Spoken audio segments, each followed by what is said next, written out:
un petit peu des anecdotes donc de notre vie de médium et d'exorciste. Et on vous a sélectionné 2 petites anecdotes. Alors on en a toute une pelle, hein, c'est pas le problème. On s'est dit que ça pourrait être drôle, ça vous amuserait et que vous pourriez même voter pour votre préféré. Avec le fait qu'on vient juste de sortir d'Halloween, on a choisi les plus spooky d'entre elles. Mon premier très gros traumatisme, j'en parle avec beaucoup d'enjoie parce que ça me fait passer le truc, mais ça a été vraiment un très très gros traumatisme pendant des années. Ça a été La fille à l'araignée. À l'époque, j'avais 30 ans, j'étais dans une salle des fêtes, j'attendais mon enseignant qui devait faire une démonstration d'arts martiaux. Tes sens médiumniques, ils en étaient où à peu près? Ils étaient encore au début, ils étaient balbutiants, c'est-à-dire que des fois ils s'activaient sans que vraiment je le veuille, et c'était assez imprévisible. Alors ça, faut savoir, au début on y passe tous, hein. Les perceptions médiumniques, c'est n'importe quoi. Au début, c'est un patchwork, c'est faut s'accrocher. Hein. Stressant, on sait pas trop pourquoi ils s'activent. Et là, j'avais vu qu'autour de moi, il y avait une petite fille avec j'imagine ses parents, qui était un peu bizarre, qui avait l'air un peu, peut-être d'être un peu malade. Enfin, elle vient me voir. Donc je prends mon courage à deux mains parce que je voyais qu'elle était un peu, peut-être un peu bizarre. Et je me tourne vers elle. Genre, tu as trouvé quelqu'un de plus bizarre que toi. Ouais, non mais à l'époque, j'étais pas si bizarre. Vous voyez le monsieur comme il est bizarre déjà. Ouais, c'est clair. Non, mais là... Elle me tend un livre et elle me demande, est-ce que tu peux me le lire? Et là, je vous jure que c'est vrai, je vois une araignée sur son visage. Alors c'est pas une araignée physique, hein. C'était pas une araignée physique, mais au moment où je la vois, je savais pas moi ce que c'était. C'est vrai qu'au début on voit des trucs, on sait pas. Je vois une ombre noire qui prend tout son visage comme ça, et à pas savoir ce qui se passe. Et je vois bien qu'elle a 7-8 ans, que normalement elle devrait savoir lire, et que ça renforce le sentiment de gêne. Et je vois cette ombre qui commence à se manifester au fur et à mesure que je la regarde, et comme si je pouvais enlever un voile sur cette ombre, et je vois une araignée en dessous. Donc du coup je comprends que c'est sûrement quelque chose qui s'est déclenché en moi en sens médiumnique.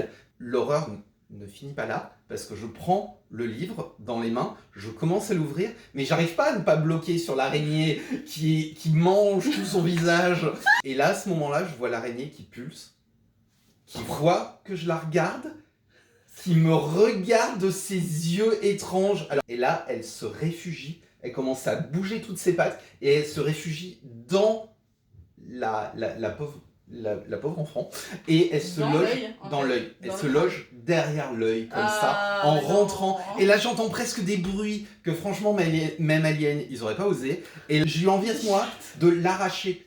Mais j'ai pas rien compris, la gamine. J'ai pas pu savoir ce qu'il fallait faire. J'ai eu envie instinctivement de l'arracher. Au moment où j'ai eu cette envie, je vois le truc qui s'en allait. Et moi, ce que ça m'a déclenché, c'est un énorme haut le cœur. J'ai eu une envie de vomir incommensurable. Du coup, la pauvre fille, elle a présenté un livre à un inconnu. Cet inconnu lui a dit ok, a pris le livre, s'est levé et est parti vomir. Je vous promets que je suis parti vomir. Tu es quelqu'un de merveilleux. Tu es formidable avec les enfants. Ouais, Fabien, c'est tout ce qu'on retiendra de cette histoire. Donc aujourd'hui, ça nous fait presque rire parce que c'est notre quotidien de s'occuper de ce genre de choses. D'ailleurs, elle nous évite à tel point qu'on ne les voit quasiment plus. Ouais, ces petits parasites, les égrégores, ça c'est... Cette fille est vraiment restée dans ma mémoire comme celle que j'ai pas réussi à aider. Mais en même temps, j'avais pas les compétences, donc j'aurais pu faire que des bêtises. Et comme la dernière que j'arriverai pas à aider... Donc si tu es la petite fille qui a demandé à un grand inconnu de lui lire un livre, hein, c'était où? C'était à Toulon? C'était à Toulon. Voilà, à Toulon, hein, qui a un grand arrêt qui est parti en courant, et ben c'était lui, et bien manifeste-toi, retrouvez la petite fille à l'araignée, qu'on lui fasse un soin gratuit.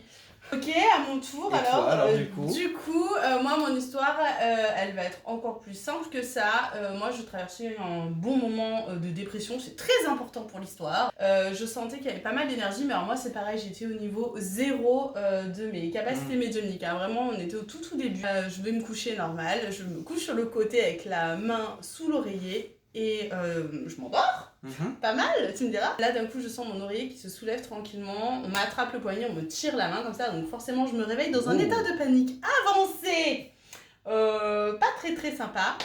Et j'ouvre un peu les yeux et j'entends gronder, mais je te jure, comme s'il y avait un ours à côté de moi qui grondait. Wow.